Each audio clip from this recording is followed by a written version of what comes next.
Good morning.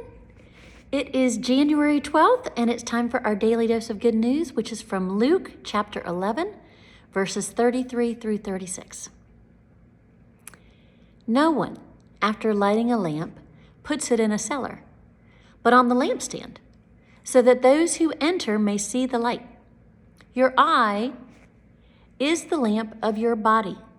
If your eye is healthy, your whole body is full of light. But if it is not healthy, your body is full of darkness. Therefore, consider whether the light in you is not darkness. If then your whole body is full of light, with no part of it in darkness, it will be as full of light as when a lamp gives you light with its rays. Here ends the reading. In this text, the first piece of good news is that we can have light, that we can have God help us with our perspective, with our way we see things, okay? And part of what this is talking about is your eye is the lamp of your body. So how you perceive things matters. And that's either going to bring lightness into your world and into your being and into how you act, or it's going to bring darkness in. So our perspective matters.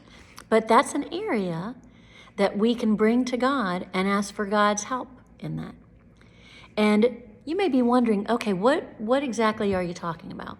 And I would challenge you in this. Is there anyone you can think of, and when you get a text from them or an email from them, you're immediately defensive? You're immediately annoyed. You think maybe this person is aggravating, or that this person is doing things against you, that you have maybe a negative perspective before you even open the email. Maybe that's already in your brain, right? That's not light. That's some darkness, right? That's some bias. That's some preconceived notions. That can be some assumptions, some ideas that are already in play, okay? And so one of the things we want to do is we want to bring those areas to God. We want to ask for God's help in forming our perspective, in orienting our thinking and our understanding of things.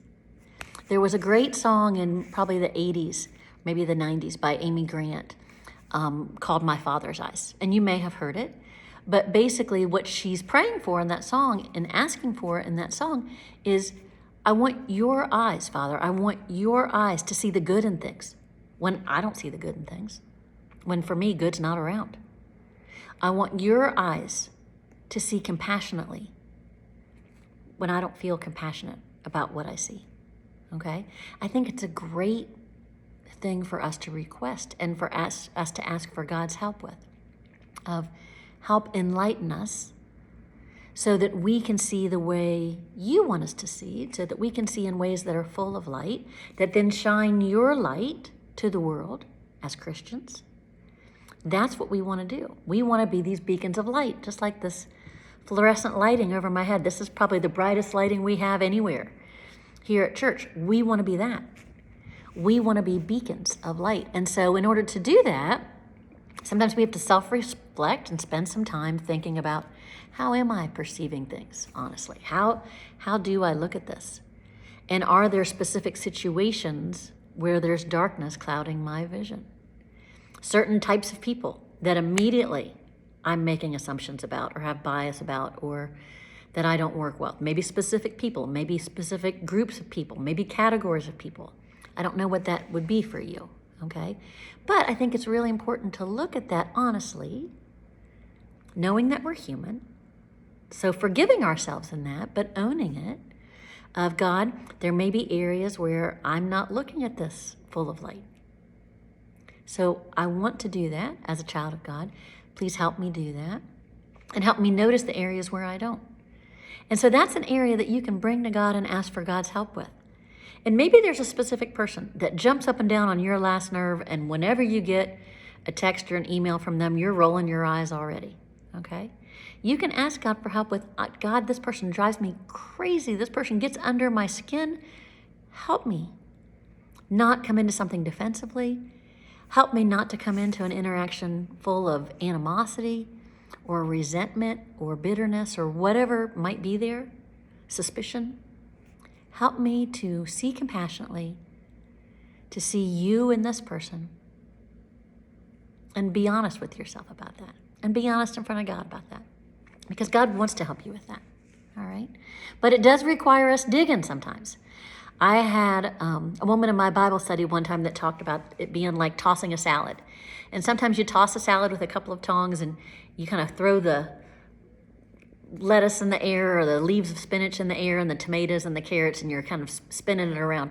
And her point was, you want to do that even with areas where you feel like there might be some sin, because you want to kind of catch those pieces. So when you kind of flip the salad, you want to be able to grab that piece out of, God, I need to work on this. God, I need to work on this. You want to take those things away that are going to taint your salad and make it not wonderful tasting in front of God, right? So the areas that might be damaging that, the areas that might be lessening that, darkening that, tainting that, making it not as wonderful. You want to catch those pieces, right? So as you're thinking today, thinking about your interactions, thinking about your perspective, where you might be holding a grudge, where you might be struggling on how you perceive somebody or different types of people, just bringing that to God and saying, God, I'm just going to confess this, that this is a piece that's here, and I don't want to taint this. I want to show your light as brightly as I can as a Christ follower and as someone who loves you and wants to show you to the world. So our good news today is that you've got a God who wants to help you with that and who wants to brighten your world and who is a beacon to all of us. And in that, we can be a beacon to others. So that's the good news for today. Enjoy that exercise and have a great day, everybody. Bye-bye.